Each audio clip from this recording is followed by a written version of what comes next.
Holly here from Your Past is a Gift. Okay, so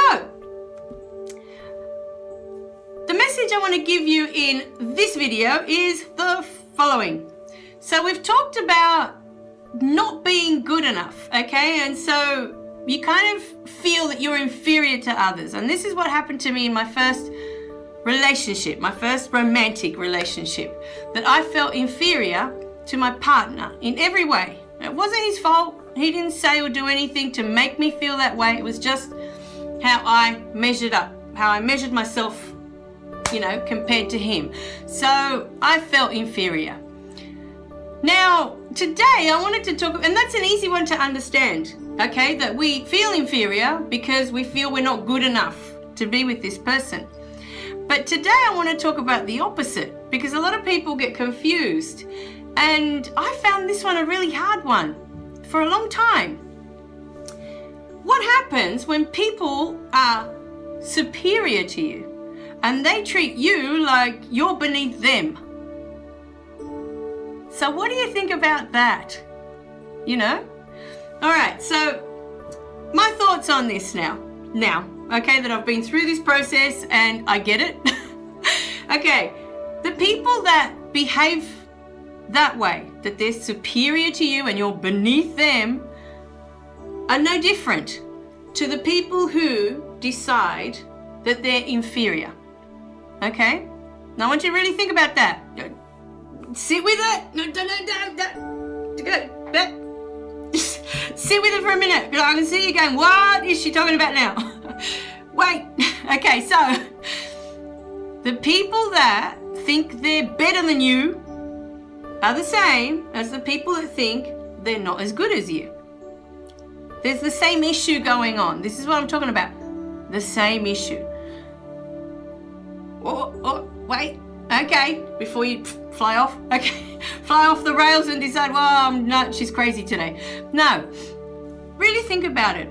If someone is treating you down, okay, and they're constantly behaving like they're better than you, okay, they're trying to prove that they're smarter than you.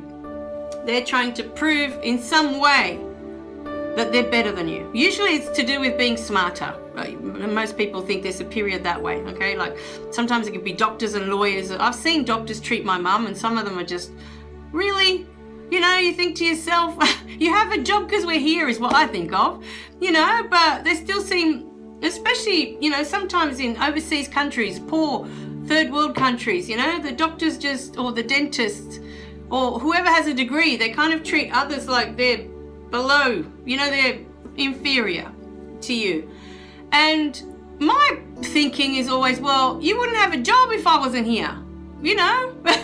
You'd have no one to treat if, you know, if your patients didn't come to you, basically, you know, if it's a doctor or whoever. But, okay, beside the point. Now, this one took me a really long time to understand, because I had one particular person in my life that's like this. And they're always treating others like they're snot, you know, like, oh, everything's beneath this person, right? And this person is super smart, right? It's not that they have that as well, okay? They're smart. But what I realized with time is that the person that does this, it's because they need to prove that they're smarter than you. They need to prove their worth, you know, to you, to making you feel less than them makes them feel better about who they are.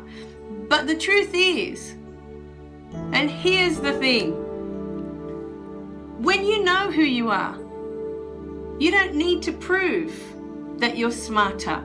You don't need to prove that you're better in any way. This having to prove yourself by, you know, some people use big words all the time, you know, that you're like, oh my God, I'm trying to have a conversation. And it's like, I need to pull out the dictionary every 2 minutes to work out what they're talking about, right? But I think, okay, you know a lot of big words, and it's like, good for you, you know, but they use all these big words because they want to be very grown up, you know, and very mature and all this, but it's also so that they feel superior to everyone else, that they know how to use these big words, you know? But I think, what's behind it? Why do you feel, that you need to talk to others in this way? What is the point of having a conversation if 90% of people are not going to understand what you say? What's the point? Bring yourself down to their level and talk to them on a level that they can understand what you're saying. Otherwise there's no communication. You're just using all these fancy words, and basically you're just talking to the air because no one's getting what you're talking about. So I'd really like you to think about that today. When someone's being superior to you, they're using all these big words, or they're trying to act like they're so much smarter than the rest of the world, or they're above the rest of the world. I want you to look at what is really behind it. What's really going on behind that behavior? Rather than take it on as a personal attack, because you've already gone into the world thinking that you're inferior. If this is affecting you, okay, you already think you're not good enough in that way. And so instead of looking at the behavior for what it is, you're actually taking it on as a personal attack. He's using all these big words, he's treating me like an idiot, right? That's probably what's going on in your head. Rather than thinking, what's going on in that head? He's using all these big words to prove what? That he knows, how to use the words, he's good at remembering big words, it's what's going on in that head with this person, that feels superior, that they have to be putting others down all the time, like no one's on their level. Again, they're separating. You see? When you're not connected to the rest of the world, you separate with all these silly things. There's these games of, I'm too good, I'm up here and you're down there, and but where did this come from, this getting up here thing? Why do you need to be up there? That's what you got to start to think about, especially if you're one of those people that are, constantly going around feeling superior to the rest of the world. Why? Because that creates an exclusive club, doesn't it? I can only relate to or, talk to people on this level. And the rest of the world down here, I can't relate to them because they're beneath me.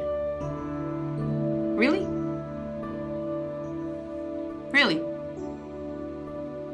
So, I'd love to hear what you think in the comments of what goes on with people that think they're superior and have to be constantly putting other people down. Because I just think it's funny, what's the need for that kind of behavior? Why?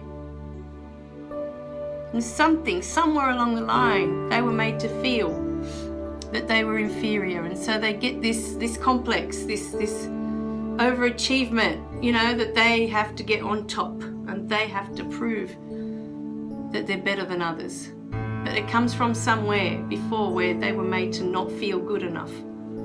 Because you wouldn't need to prove anything either way. Not being good enough, you don't have to prove that you are good enough, and if you are, that great that you can remember all these big words and talk really fancy, then, what's that all about? All right, well, I'll leave it with you. Let me know in the comments what you think, and then we can kind of go from there with that topic. Feeling superior, that's a funny one. All right, again, still off balance, that you're not connected to the rest of the world. You're in this exclusive little club up there with all the other smart people, or all the other people that are better in some way, All right, thanks for watching, guys. Remember to click like and subscribe below so you don't miss any of the videos. Because that next message, you know what I keep saying, might be the one that shifts your thinking. All right, thanks, guys. Bye for now.